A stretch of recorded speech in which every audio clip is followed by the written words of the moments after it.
तैयार हो जाइए क्योंकि अब से थोड़ी ही देर बाद आम बजट 2025 पेश होने जा रहा है। तो आम लोगों को, आप सबको जो भी उम्मीदें हैं, उन उम्मीदों पर ये बजट कितना खरा उतरेगा, ये पॉइंट बाय पॉइंट आपको समझाएंगे। एक महापैनल में इसके साथ जुड़ेगा। लेकिन कुछ ही देर में केंद्रीय वित्त मंत्री निर्मला सीतारमण बजट पेश करेंगी। कयास लगाए जा रहे हैं कि इस बार के बजट में टैक्स पेयर्स को बड़ी राहत मिल सकती है।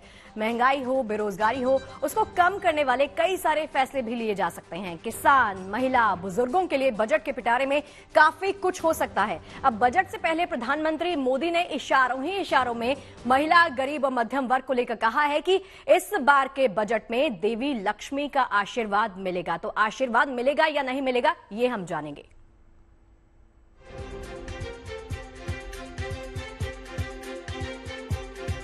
मिडिल क्लास फैमिली कंप्लीटली अपनी पूरी लाइफ में लोन्स पे डिपेंड करती है, तो लोन के अगर आप रेट्स कम करते हैं तो उनके लिए बेहतर होगा। तो इनकम टैक्स के अंदर रिलैक्सेशन लोगों को मिलना चाहिए, जो कम से कम 10 लाख तक की लिमिट लोगों की उम्मीद है, उस हिसाब से उसको होना चाहिए।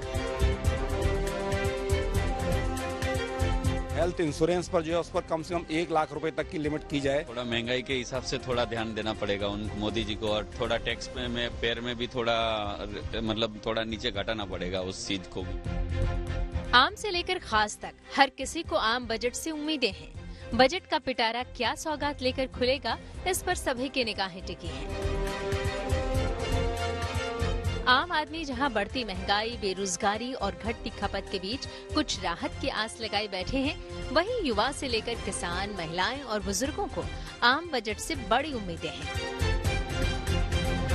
बेरोजगारों को रोजगार, वो तो एक प्राथमिकता रहती है गवर्नमेंट की, तो उसको प्रायोरिटी फर्स्ट पे रखें तो और भी अच्छे। जो महंगाई बढ़ी हुई है फिलहाल उस पे होनी चाहिए, कंट्रोल करना चाहिए, कंट्रोल होना चाहिए। हम तो सरकार से उम्मीद करते हैं कि जितने ज्यादा हमारे कस्टमर्स को रेट कम में सामान मिलेगा, उतने ज्यादा हमारे लिए भी अच्छा रहेगा और कस्टमर के लिए भी। सबसे ज्यादा तो महंगाई जो फुटकर की है बहुत ज्यादा बढ़ गई है, आम आदमी चीजें खरीद नहीं पा रहा है। तो सरकार को टैक्सेशन पॉलिसी उस हिसाब से करनी चाहिए कि उन्हें राहत मिले, वो अपना बिजनेस बढ़ाए, जिससे चीजों के दाम अपने आप नीचे आ जाए। सरकार जनता की उम्मीदों पर खरा उतरने के लिए कई बड़े ऐलान कर सकती है।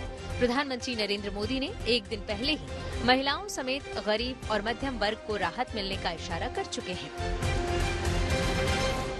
मैं मां लक्ष्मी से प्रार्थना करता हूं कि देश के हर गरीब एवं मध्यम वर्ग समुदाय पर मां लक्ष्मी की विशेष कृपा रहे। सरकार की तरफ से आखिरी बार 2014 में आयकर छूट की सीमा को बढ़ाया गया था। ऐसे में उम्मीद की जा रही है कि 2024-25 के लिए सरकार इनकम टैक्स स्लैब में बदलाव का ऐलान कर सकती है। कयास लगाया जा रहा है कि न्यू रिजीम के तहत आयकर छूट के लिमिट को बढ़ाकर 10 लाख रुपए किया जा सकता है। इसके अलावा 15 लाख रुपए से 20 लाख रुपए के बीच की सालाना आय के लिए एक नया 25% टैक्स स्लैब पेश करने की योजना है। कारोबार जगत का भी मानना है कि मध्यम वर्ग को टैक्स की राहत दिए जाने से देश की अर्थव्यवस्था को बड़ा फायदा होगा।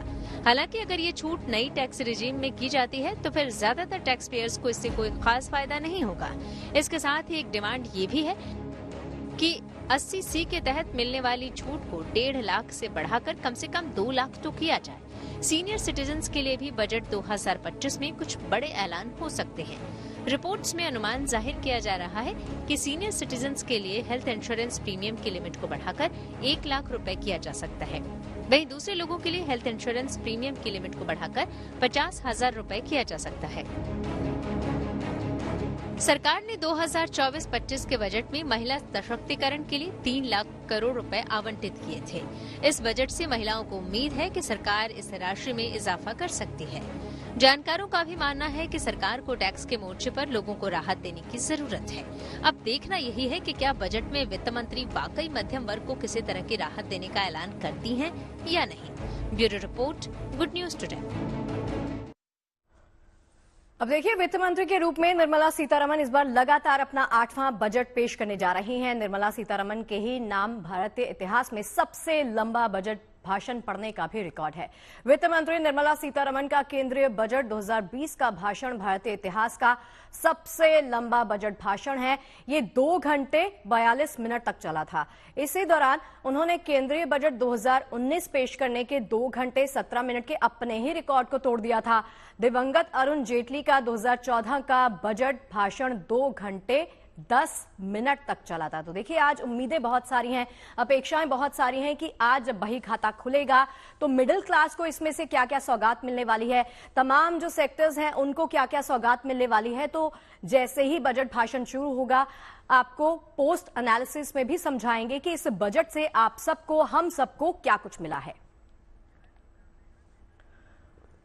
तो देखिए, निर्मला सीतारमण प्रस्थान कर चुकी हैं। बजट हम सबके सामने पेश होने वाला है। हाथ पे इनके है लाल रंग का ये बक्सा, जिसके बारे में कहा जाता है कि ब्रिटिश काल से परंपरा चली आ रही है। लाल रंग का अर्थ ये कहा जाता है कि लाल रंग दूसरों को अट्रैक्ट भी करता है, इसलिए इसका रंग लाल रखा गया है। तो वित्त मंत्रालय से तस्वीरें आप देख रहे हैं। वित्त मंत्रालय से निर्मला सीतारमण निकल चुकी हैं और अब से थोड़ी देर बाद जैसे ही वो संसद भवन पहुंचेंगी, पटल पर ये बजट पेश किया जाएगा। वो तमाम तस्वीरें भी लगातार गुड न्यूज टुडे के माध्यम से आपके सामने हम रखते जाएंगे। तो तस्वीरें लगातार आपको दिखा रहे हैं।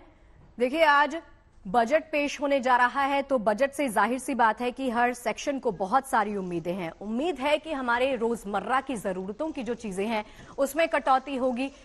महिलाएं जो हैं वो भी उम्मीद लगाए बैठी हैं, टकटकी लगाए बैठी हैं। और प्रधानमंत्री का जो स्टेटमेंट आया है, प्रधानमंत्री ने जो इशारों में कह दिया है कि इस बजट से हर वर्ग को कुछ ना कुछ जरूर मिलेगा, वो उम्मीद को बढ़ाने वाला स्टेटमेंट है। तो संसद में सुबह 11 बजे निर्मला सीतारमण ये बजट पेश करने जा रही हैं। गरीब और मध्यम वर्ग एक ऐसा वर्ग है जिसको सबसे ज्यादा उम्मीदें हैं। इसके अलावा और भी बहुत सारे सेक्शंस हैं कि इनकम पर जो टैक्स लगता है उसमें कटौती सरकार करेगी या नहीं करेगी, वो भी एक बहुत बड़ा सवाल है। सुबह 10:30 बजे होगी कैबिनेट की मीटिंग। ये कैबिनेट की मीटिंग भी काफी अहम मानी जा रही है। कैबिनेट की बैठक में बजट को मिलेगी मंजूरी। तो इसमें क्या कुछ खास होगा वो भी आपको लगातार बताएंगे, पॉइंट बाय पॉइंट आपको समझाएंगे कि आपके लिए इस बजट में क्या कुछ हो सकता है। तो देश का आम बजट पेश होने वाला है। वित्त मंत्री निर्मला सीतारमण आज 1 फरवरी को संसद में अपना बजट भाषण रखेंगी। इस बार बजट से नौकरी पेशा टैक्स पेयर से लेकर महिलाओं, बुजुर्गों को बहुत सारी उम्मीदें हैं। उम्मीदों पर यह कितना खरा उतरेगा उसके बारे में भी आपको बताएंगे।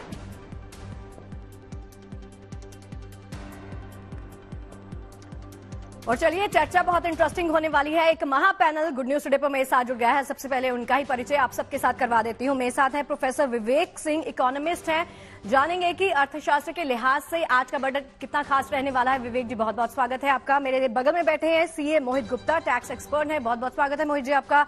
Vipin Jain, CA tax expert है। और साथ ही नीर गोरखपुरी जी, ये अपने मजाकिया अंदाज में आज समझाएंगे और बताएंगे कि आज के बजट से इनको क्या कुछ उम्मीदें हैं और देश की आम जनता जो टकटकी लगाए बैठी है उनके लिए अपने अंदाज में क्या कुछ कहेंगे। सबसे पहले विवेक जी, आपके साथ शुरुआत करना चाहूंगी।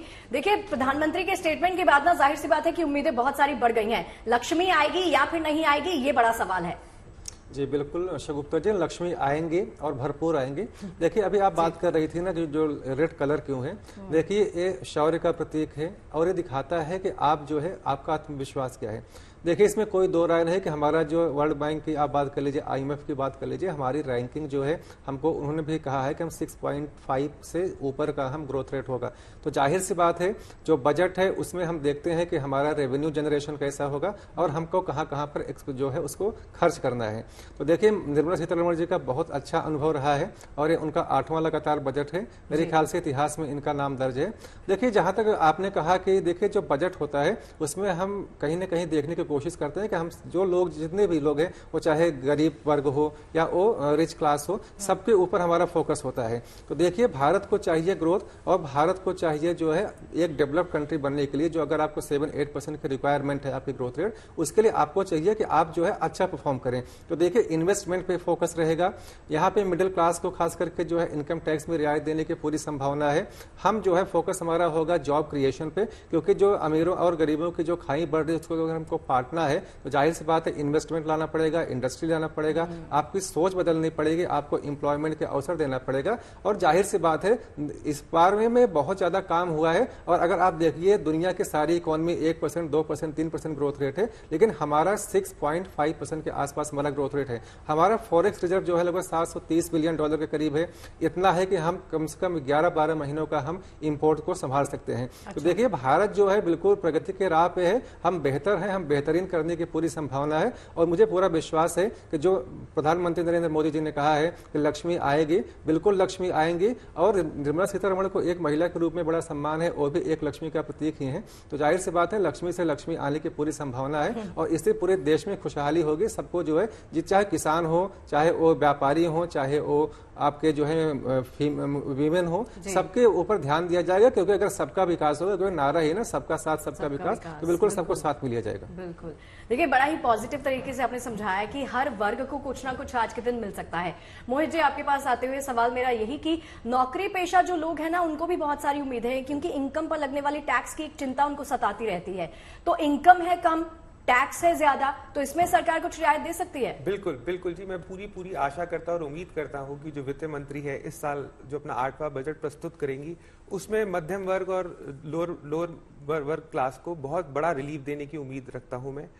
महंगाई की जो दरें हैं वो बढ़ती जा रही हैं, तो मध्यम वर्ग बहुत ज्यादा परेशान है, उन्हें एक बड़ा रिलीफ मिलने की आशंका जताई जा रही है। मुझे लगता है कि इस बार जो है वो स्लैब रेट में परिवर्तन करेंगी, और जो ATC, ATT की जो डिडक्शंस थी जो पुरानी थी उसमें भी कुछ बढ़ोतरी की उम्मीद की जा सकती है। क्या चेंजेस हो सकते हैं सर ATC के तहत? ATC के तहत जो पहले 1.5 लाख रुपए की रियायत थी, मुझे लगता है वो बढ़ा के 2 या 2.5 लाख रुपए करने की उम्मीद जताई जा सकती है। इसके अलावा जो स्टैंडर्ड डिडक्शन जो पिछले साल 50,000 से बढ़ाकर 75,000 किया गया था, उसमें भी 1 लाख या 1,25,000 तक की उम्मीद मुझे नजर आती है कि वो बढ़ाएंगी। हाँ, आप कुछ कहना चाह रहे हैं? देखिए मुझे पूरा उम्मीद है, क्योंकि देखिए अगर आज के इन्फ्लेशन रेट बहुत ज्यादा है, इसमें कोई दो राय नहीं कि हमने इन्फ्लेशन पे कंट्रोल किया है, और जो हमारा टॉलरेंस जो लिमिट है जो 4 to 6% उसके बीच में है, और दुनिया के और देशों में ज्यादा महंगाई है, लेकिन जरूर जाहिर सी बात है हमको इसको कंट्रोल करने की आवश्यकता है। लेकिन जहां तक रियायत की बात खास करके मैं इनकम टैक्स में देखता हूँ, देखिए अगर आप भारत की बात करें लगभग 10.5 करोड़ लोग हैं जो कि टैक्स रिटर्न फाइल करते हैं। उसमें अगर आप देखें तो लगभग 2 से 2.5 करोड़ लोग ही हैं जो कि एक्चुअल में टैक्स पेयर्स हैं।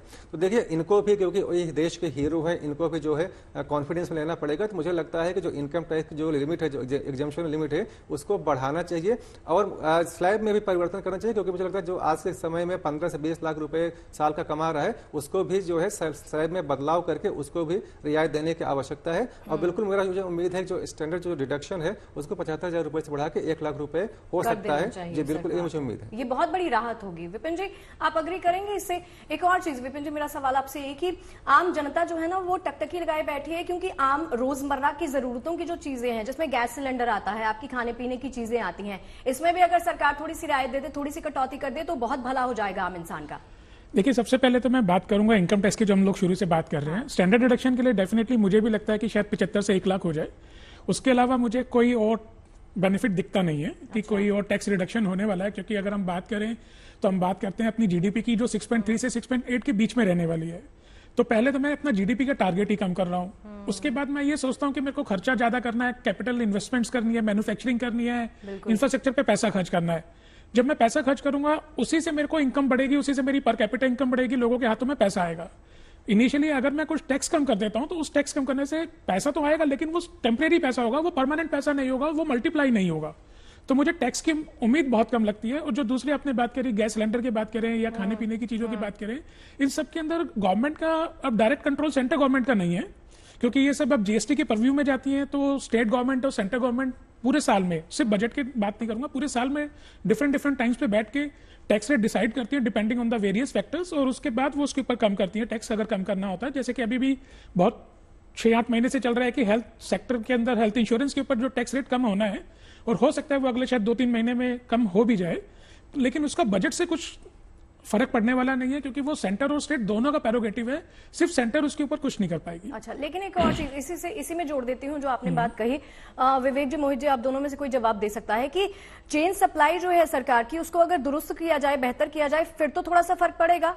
देखिए, इसमें दो हमको देखना पड़ेगा, क्योंकि जो आपको अगर इकोनॉमी को रन करना है तो आपको डिमांड और सप्लाई दोनों साइड फोकस करना पड़ेगा। देखिए, अगर डिमांड आपको बढ़ाने के लिए कंज्यूमर के हाथ में पैसा होना चाहिए, और हमारे पास, देखिए मैं बहुत स्पष्ट रूप में समझाना चाहता हूँ, बहुत सिंपल तरीके से।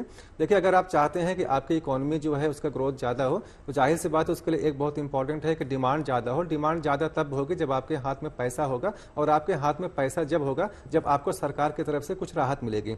तो जाहिर सी बात है, अगर सरकार जो है, इसमें कोई दो राय नहीं, मैं आपकी बात से सहमत हूं कि देखिए, अगर आपको आपके इकोनॉमी को आगे बढ़ाना है तो आपके लिए दो की रिक्वायरमेंट होती है। एक, आप खर्च कहाँ करने चाहते हैं, और दूसरा, आपको रेवेन्यू जनरेशन कहाँ से होगा। जाहिर सी बात है, टैक्स, अगर हम बात करें, जीएसटी बात करें, इनडायरेक्ट टैक्स बात करें, डायरेक्ट टैक्स बात करें, इन सबका कलेक्शन उतना नहीं है जितना हमको चाहिए। अगर हमारा 48, क्योंकि मुझे उम्मीद है कि इस साल 50 लाख करोड़ से ज्यादा का बजट होगा, तो अगर आपका 50 लाख करोड़ का जो है आपको एक्सपेंडिचर का टारगेट है, क्योंकि आपको बहुत सारी सब्सिडी देना है, आपको जो है जो कम से कम 80 से 85 करोड़ जो लोग हैं उनको आपको राशन देना है, आपको फ्री में जो है बहुत सारी सब्सिडीज देना है, तो उसके लिए आपको पैसे की रिक्वायरमेंट है। और रेवेन्यू जनरेशन केवल टैक्स के माध्यम से होता है, और उसमें इनकम टैक्स बहुत बड़ा स्रोत है। तो देखिए, यहाँ पे हमको देखना पड़ेगा कि अगर हमको जो एग्जेम्पशन लिमिट है, अगर उसको हम 1-2 लाख बढ़ा देंगे तो मैं इसको बहुत बड़ी राहत के रूप में देखूंगा। लेकिन आपको समझना पड़ेगा कि देश में सरकार को चलाने के लिए, अच्छी व्यवस्था लाने के लिए आपके पास रेवेन्यू जनरेशन करना पड़ेगा, और रेवेन्यू जनरेशन के लिए आप टैक्स एक बहुत बड़ा स्रोत है, उसमें बहुत ज्यादा बदलाव की उम्मीद नहीं है। लेकिन मैं मानता हूं जो एग्जेम्पशन लिमिट है वो 3 लाख से बढ़ा के 5 लाख हो सकती है, इतने की उम्मीद हम कर सकते हैं। ठीक है, लेकिन आप सब ये तो मानेंगे कि जो इंसान, हम जैसा जो इंसान टैक्स भरता है, वो उम्मीद तो सरकार से लगाएगा कि कुछ ना कुछ हमें अच्छा इस बजट से जरूर मिले। नीर जी भी बने हुए हैं। नीर जी, क्या लगता है कि इस बार लक्ष्मी माता का आगमन होगा? जी शगुफ्ता जी, हम लोग सुबह सुबह आज बजट को सेशन पर लेकर बैठे हुए हैं। आपने बताया शुरू में कि भारत के इतिहास में सबसे लंबा भाषण निर्मला जी का है, तो मैं कहूंगा इस बार 2-4 घंटे बेशक एक्स्ट्रा ले लो। अच्छा, लेकिन थोड़ा सा क्या कहते हैं, आम इंसान पर ध्यान रख लेना। और अभी फिर हमारे बगल में बैठे हैं सर, इन्होंने बताया कि लाल रंग शौर्य का होता है, एक लाल रंग और हम प्रतीक देख होता है, वो होता है खतरे का। और वो ब्रिटिश काल से जो मिडिल क्लास है उसके लिए लाल रंग खतरे बना हुआ बजट का जो है। तो इस बार हमें लगता है कि कुछ मिडिल क्लास के लिए भी आप लोग ध्यान दें। मैं 4-4 पंक्तियां आपके बीच में रखता हूं, 2, और वाह करते रहिएगा आप लोग। क्योंकि बजट के बाद आह तो करनी पड़ेगी। नहीं, हम वाह करेंगे, ठीक है, चलिए। सुनिए कि फिर से उन्हें इस बार अनसुना न कीजिएगा, फिर से उन्हें इस बार अनसुना न कीजिएगा, थोड़ी सी जिम्मेदारी अब की इधर भी दीजिएगा। 1947 से उम्मीद में है देश का मिडिल क्लास, 1947 से एक उम्मीद में है देश का मिडिल क्लास। इस बार भी उसे सिर्फ झुंझुना दीजिएगा, इस बार भी उसे सिर्फ झुंझुना दीजिएगा। और हर बार जो नाराजगी देखने को मिलती है सरकार की तरफ से, चाहे कोई भी सरकार रही हो मिडिल क्लास को लेकर, वहां पर एक 4 पंक्तियां आपके बीच में रखता हूं कि इतनी नाराजगी उससे क्यों, वो चीन थोड़ी है। अरे वाह, इतनी नाराजगी उससे क्यों, वो चीन थोड़ी है। हर बजट में उपहास, बंजर जमीन थोड़ी है, बंजर जमीन थोड़ी है।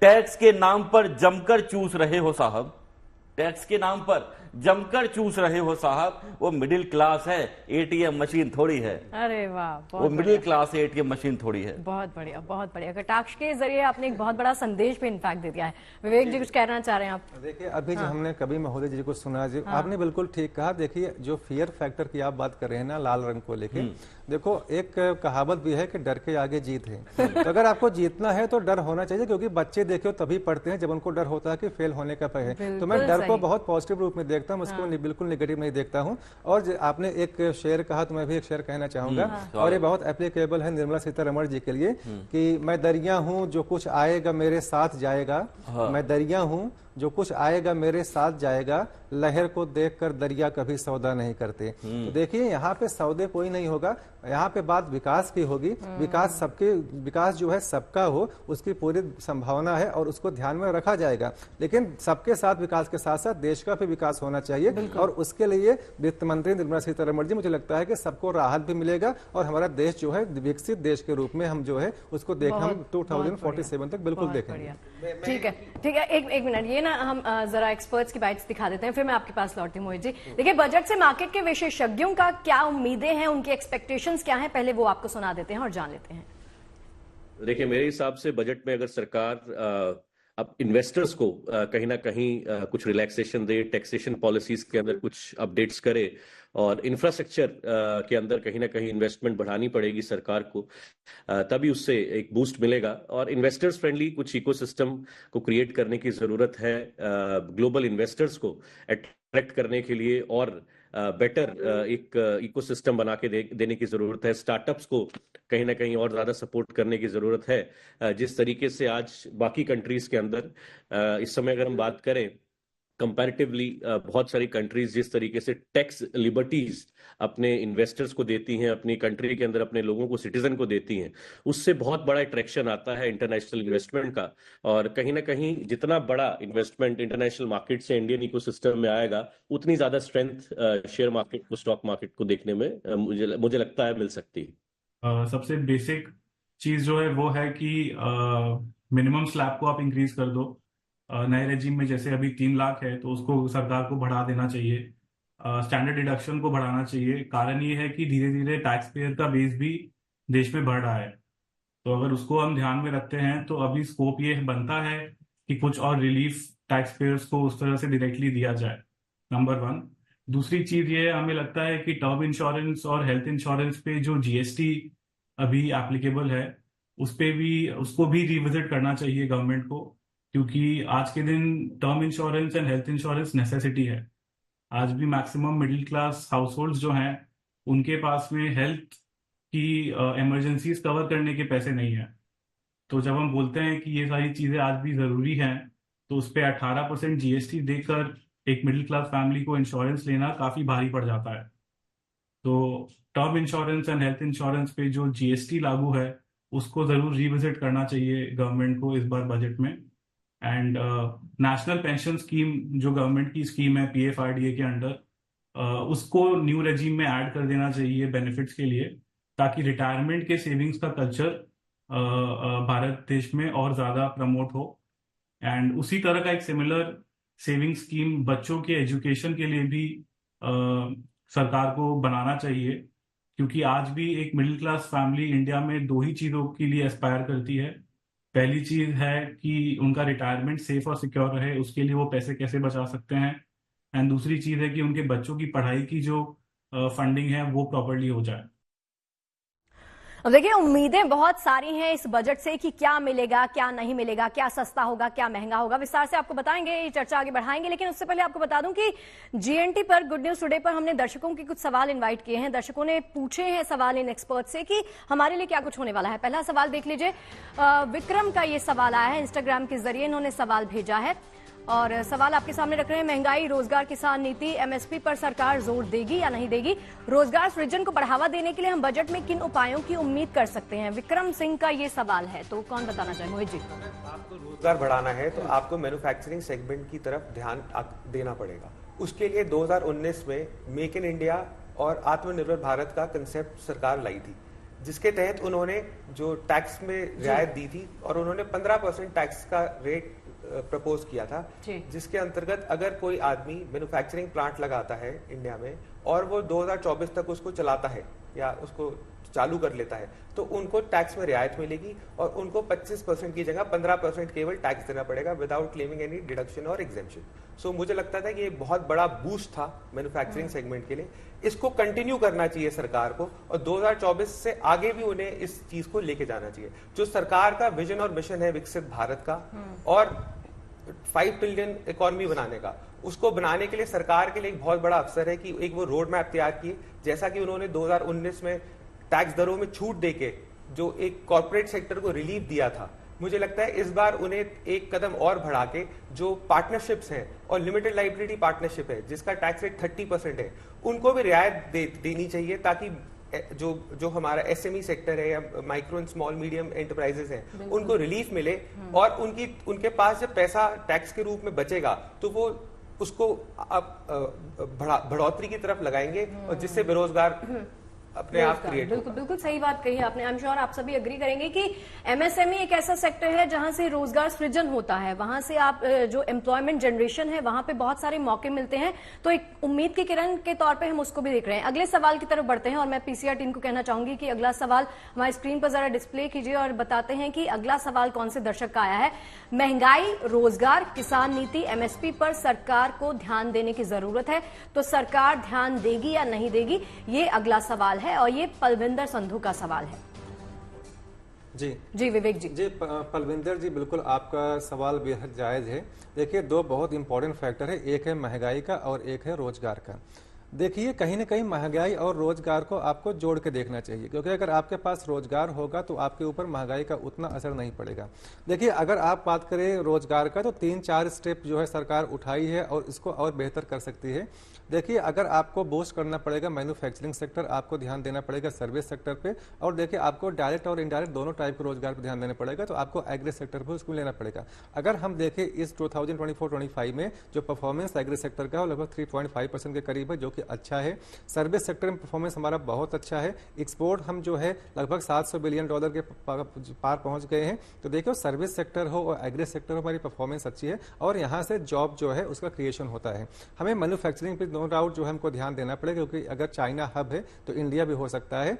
हमको टूरिज्म पे फोकस करना पड़ेगा, क्योंकि अगर टूरिज्म को हम सिंगापुर का अगर आप एग्जाम्पल ले लीजिए, क्योंकि टूरिज्म के बेस पर कंट्री इतना आगे बढ़ गया है और हमारे देश में कम से कम 100 सिंगापुर बन सकते हैं, तो हमको उस पर फोकस करना पड़ेगा। हमें स्किल डेवलपमेंट में फोकस करना पड़ेगा, जो कि न्यू एजुकेशन पॉलिसी में हम लगातार स्किल डेवलपमेंट पे हम फोकस कर रहे हैं। तो देखिए, अगर हम स्किल डेवलपमेंट में फोकस करेंगे और हम सर्विस सेक्टर पे और अपने एक्सपोर्ट पे परफॉर्मेंस में फोकस करेंगे, new one district one product की एक जो हमारी स्कीम है, उसका अगर मेक इन इंडिया पे हम फोकस करेंगे, डिजिटल इंडिया पे फोकस करेंगे, तो जाहिर सी बात है उसमें हम करोड़ों लोगों को रोजगार दे सकते हैं। और इसमें रोजगार की जब मैं बात करता हूं तो मैं प्राइवेट सेक्टर और पब्लिक सेक्टर दोनों को मिला के बात करता हूं, प्रत्यक्ष और अप्रत्यक्ष दोनों की बात करता हूं। और इन्फ्लेशन एक है और उसमें रिजर्व बैंक ऑफ इंडिया ने फिजिकल और मॉनेटरी पॉलिसी के थ्रू उसमें जो है बहुत सारे चेंजेस किए हैं और मुझे लगता है कि जो लिमिट है वो थोड़ा और कम होनी चाहिए। बट 4% अगर हो जाएगी महंगाई दर, जो कि मुझे भरोसा है कि 2027 तक हमारा देश जो है $5 ट्रिलियन का इकोनॉमी भी बन जाएगा और हमारा जो अभी जो 6.5% के आसपास जो हमारा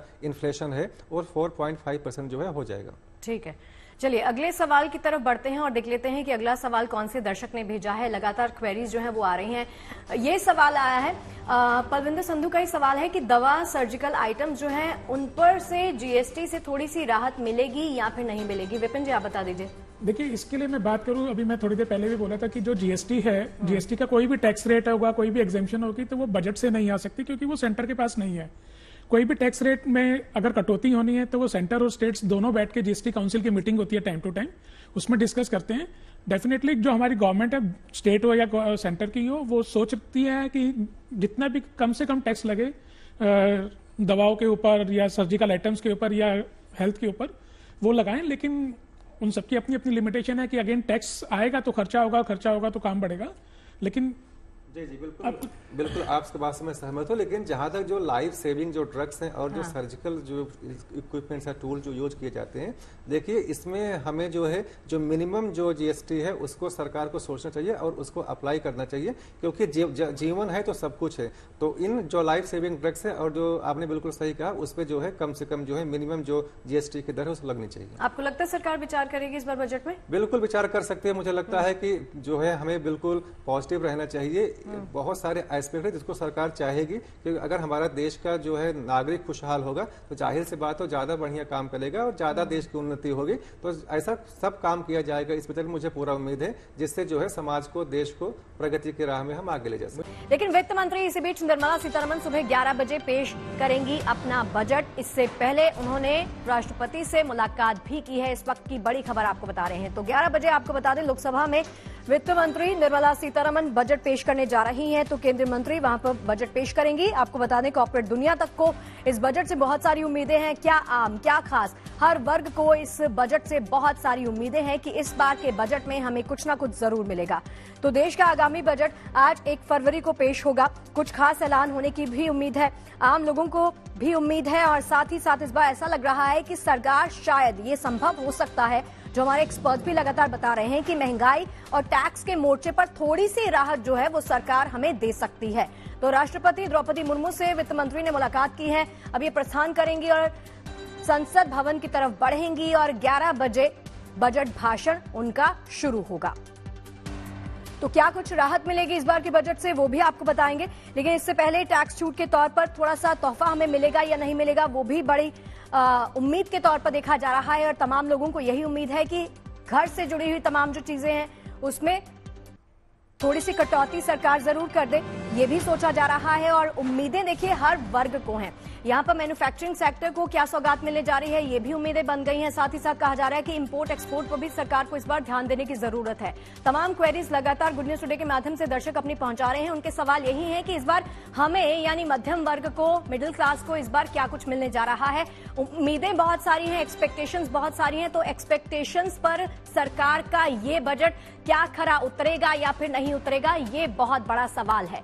तो नीर जी, आप कह रहे थे कि मिडिल क्लास की जो उम्मीदें हैं वो इस बार पूरी होंगी या फिर नहीं होंगी, ये आपसे ही जानते हैं इस बार। देखिए शगुफ्ता जी, सबसे पहले तो जो उम्मीद है क्या कहते हैं मिडिल क्लास को, उस पर हम जाएंगे कि इस बार क्या क्या उम्मीद है और पिछले बजट में क्या क्या कुछ खामी रही। लेकिन उससे पहले मोदी जी ने जैसे भाषण में अपने कहा था कि लक्ष्मी जी की कृपा होगी या लक्ष्मी जी आएंगी, लेकिन मैं आपको बता दूं दिल्ली वालों को इससे इस बार भी अछूता रहना पड़ेगा। मुझे नहीं लगता दिल्ली में लक्ष्मी जी की कृपा होगी, क्योंकि ज्योतिष के अनुसार लक्ष्मी जी वहीं आती है जहां साफ सफाई होती है, गंदगी ना हो, कूड़ा करकट ना हो, पॉल्यूशन ना हो। लेकिन दिल्ली इन सबसे पूरा परिपूर्ण तरीके से है, तो मुझे नहीं लगता कि दिल्ली में शायद लक्ष्मी जी की आएंगी। एक कविता आपके बीच में रखता हूं छोटी सी मैं, कि आम आदमी की उम्मीद क्या है, वो सरकार से क्या मांगता है। कि आम आदमी का भी सम्मान रखना, आम आदमी का भी सम्मान रखना, आम आदमी का भी ध्यान रखना, रेल हवाई यात्रा पर कुछ तो करो रहम, हर बार जीत ही जाओगे ऐसा ना पालो वहम। हर बार ही जीत जाओगे ऐसा ना पालो वहम, इतने सालों में आखिर कब आपने आम इंसान के दर्द को छुआ, इतने सालों में आखिर कब आपने आम इंसान के दर्द को छुआ।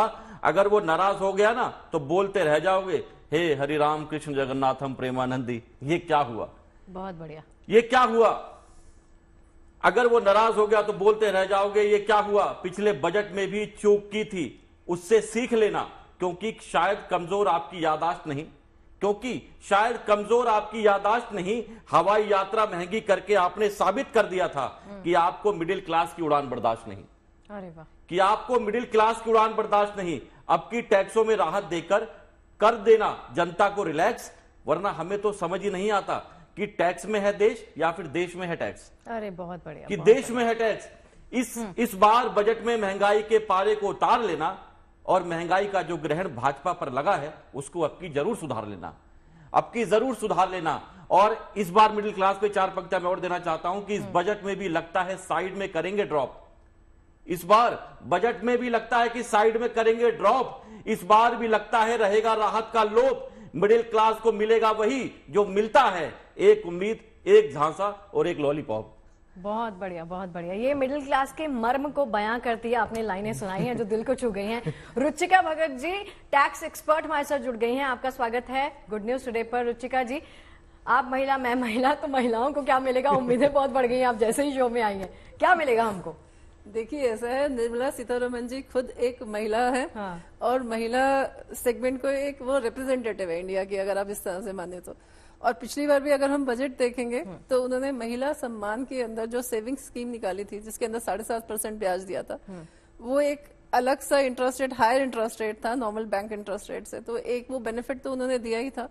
उम्मीद करती हूँ उसी को कंटिन्यू रखेंगे तो इस बार कुछ और नया कोई बेनिफिट इंडियन वुमेन्स के लिए लेके आएंगी, एक चीज। दूसरी तरफ अगर आप देखें, जैसे हम बात कर रहे हैं कि हमारी एग्जेम्पशन लिमिट बढ़ेगी, तो महिला जो है वो घर चलाती है। बिल्कुल, अगर घर में पैसा आ रहा है, कैश इन हैंड उसके हस्बैंड के हाथ में आ रहा है, तो अल्टीमेटली महिला के हाथ में आ रहा है। तो अल्टीमेटली अगर आप देखें तो एक बेनिफिट तो वो है ही है, अगर इस बार ये टैक्स एग्जेम्पशन लिमिट बढ़ती है तो। कितनी संभावना है बढ़ने की, रुचिका जी, क्या लगता है? हमारे जो मिडिल अर्नर्स हैं उसमें 70% जो मिडिल सेगमेंट है उसमें 70% जो है वो अर्नर्स हैं। और अगर आप उसको ध्यान में रखें कि हमारा वोट बैंक भी और हमारी जो सैलरी क्लास है, जिस जो परसेंटेज है हमारी सैलरी क्लास की, उसको ध्यान में रखें तो मुझे लगता है कि इसके अंदर ये इजाफा होना चाहिए, जरूर इसके अंदर इंक्रीमेंट होना चाहिए। बिल्कुल विवेक जी आपसे, बिल्कुल विवेक जी आपसे सवाल मेरा ये है कि जब हम बात करते हैं एडुकेशन और मेडिकल इंडस्ट्री की, ये दोनों ऐसे सेक्टर्स हैं जहां पर बहुत ज्यादा खर्चा होता है।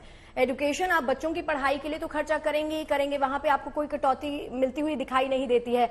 आप किसी भी अस्पताल में जाते हैं, प्राइवेट अस्पताल में जाते हैं, तो किसी ने ही सवाल, अभी तुरंत मुझे सवाल आया कि प्राइवेट अस्पताल के नाम पे हमारी खाल उतारी जाती है। विवेक जी, तो यहाँ पे सरकार को आपको लगता है कि फोकस करने की जरूरत है स्पेसिफिकली यहाँ पर? जी बिल्कुल फोकस करने की जरूरत है। और देखिए, अगर आप देखिए जो मेडिकल का है, मेडिकल फैसिलिटीज जो है, जाहिर सी बात है वो बहुत इंपॉर्टेंट है, क्योंकि उससे जीवन है। अगर आप देखिए, आयुष्मान कार्ड का वितरण बहुत बड़े पैमाने पर हुआ है और उससे जो है मेडिकल जो ट्रीटमेंट का उसका जो है लोगों के लिए वो मेरे ख्याल से पर्याप्त है। रही बात जो है, इसमें कोई दो राय नहीं है कि जीएसटी वगैरह उस पर कम करनी चाहिए। और जो आपने कहा कि जो एजुकेशन सेक्टर है, देखिए उसमें आपको प्राइमरी से लेके आपको सेकेंडरी और उसके बाद हायर एजुकेशन आपको देखना पड़ेगा। तो अगर आप लेटेस्ट जो है इकोनॉमिक सर्वे देखिए तो उसमें हायर एजुकेशन इंस्टीट्यूशंस में काफ़ी बड़े हैं। हमारे पास आईएम्स और मेडिकल कॉलेज जो है बढ़ी हैं। हमारे पास जो यूनिवर्सिटी जो 700 के आसपास से लगभग 1250 यूनिवर्सिटीज आज हमारे देश में चल रही हैं। देखिए सरकार ने काम किया है और इसमें देखिए हम लोगों की यह उम्मीद होती है कि सरकार और ज्यादा करे। अब देखिए, अगर आप मेडिकल की बात करें, खास करके स्वास्थ्य की और शिक्षा की, तो इसमें हर दुनिया का हर कंट्री जो है वो बहुत बड़ी रकम जो है खर्च करता है। और देश को खास करके निर्मला सीतारमण जी को इस बार मुझे लगता है कि एजुकेशन सेक्टर पे थोड़ा और फोकस करने की आवश्यकता है, क्योंकि अगर आप देखें डिफेंस में और जगह पे देखिए जो बजट जो है, जो परसेंटेज बहुत ज्यादा है, तो मेडिकल फील्ड में भी के क्षेत्र में भी, स्वास्थ्य के क्षेत्र में भी, और जो है क्योंकि स्वास्थ्य बहुत जरूरी है, वो आम लोगों से जुड़ा हुआ एक मुद्दा है। और दूसरा जो एजुकेशन है उसमें स्किल डेवलपमेंट आप करिए, आप लोगों को रोजगार के लायक बनाइए और उससे हमारी इकोनॉमी को ही फायदा होगा। क्योंकि अगर लोग जो है स्किल डेवलपमेंट होगा और रोजगार के उनके लिए अवसर जो सृजित होंगे, तो जाहिर सी बात है हमारी इकोनॉमी रन करेगी, क्योंकि उनके पास इनकम का स्रोत होगा। तो इस बार मुझे पूरा भरोसा है कि निर्मला सीतारमण जी के पिटारे से एजुकेशन सेक्टर के लिए और स्वास्थ्य सेक्टर के लिए, दोनों के लिए जो है मुझे लगता है कि जो पहला जो परसेंटेज था उससे ज्यादा इस बार एलोकेशन हो सकता है। ठीक है, विपिन जी कुछ कहना चाह रहे हैं। विपिन जी, लेकिन आप इससे पहले कुछ कहें, इसी में जोड़ देती हूँ। जब हायर एजुकेशन की हम बात करते हैं ना, एक तो आम इंसान, मिडिल क्लास इंसान जो है वो हायर एजुकेशन बच्चों को पढ़ाते पढ़ाते पहले तो लोन अप्लाई कर दीजिए, लोन मिलने में आपको इतनी दिक्कत आती है, लोन मिल जाता है तो फिर ब्याज दर मार जाती है, उसको थोड़ा सा दुरुस्त करने की जरूरत है। देखिए, उसमें मैं दो चीज ऐड करूंगा कि हम जब भी एजुकेशन की बात करते हैं बजट से, तो हम बात करते हैं कॉलेजेस की, यूनिवर्सिटीज की। जबकि मुझे ये लगता है कि कॉलेजेस यूनिवर्सिटीज तो डेफिनेटली जरूरी हैं, लेकिन सेकेंडरी एजुकेशन बहुत जरूरी है। जो बच्चा 5th से लेकर 12th तक पढ़ रहा है, क्योंकि कॉलेजेस यूनिवर्सिटीज में शायद 1 या 2% लोग जा रहे हैं। सेकेंडरी एजुकेशन में बहुत लोग हैं जो पढ़ रहे हैं और उसके बाद बाहर आके काम कर रहे हैं, चाहे वो जॉब्स कर रहे हैं या वो सेल्फ एम्प्लॉयमेंट में जा रहे हैं। तो सेकेंडरी एजुकेशन एक ऐसा सेक्टर है जो शायद बहुत छूटा हुआ है, उसके ऊपर बहुत फोकस करने की जरूरत है। स्किल डेवलपमेंट के ऊपर विवेक जी ने बिल्कुल ठीक बोला, स्किल डेवलपमेंट के लिए स्टार्टिंग हुई थी, कुछ स्किल यूनिवर्सिटीज बनी थी, कुछ स्किल कॉलेजेस बने थे, लेकिन वो शायद इतना डेवलप नहीं हो पाया, इतना पेस नहीं है उसको, वो आने की जरूरत है। जो दूसरी आपने बात करी एजुकेशन लोन की, एजुकेशन लोन डेफिनेटली एक रिक्वायरमेंट है, क्योंकि एजुकेशन इतनी महंगी है, इन्वेस्टमेंट्स है नहीं, पैसा है नहीं, और जब भी हम कॉलेज जाते हैं तो कोई भी कोर्स आपको 10-15 लाख से कम नहीं पड़ रहा है, और एजुकेशन लोन की रिक्वायरमेंट है। बैंक्स काफी इजिली देती हैं, लेकिन अभी भी बहुत सारी परेशानियां हैं उसके साथ। तो गवर्नमेंट चाहे तो जैसे क्या कहते हैं, लोन को गारंटी देती है और लोन्स को, तो एजुकेशन लोन को भी वो गारंटी दे सकती है, और उसका जो इंटरेस्ट रेट है वो समवेयर 6 से 7% रखे, तो आई थिंक वो बहुत ज्यादा ग्रो करेगा और एजुकेशन के लिए बहुत बड़ा बेनिफिट रहेगा वो। बिल्कुल।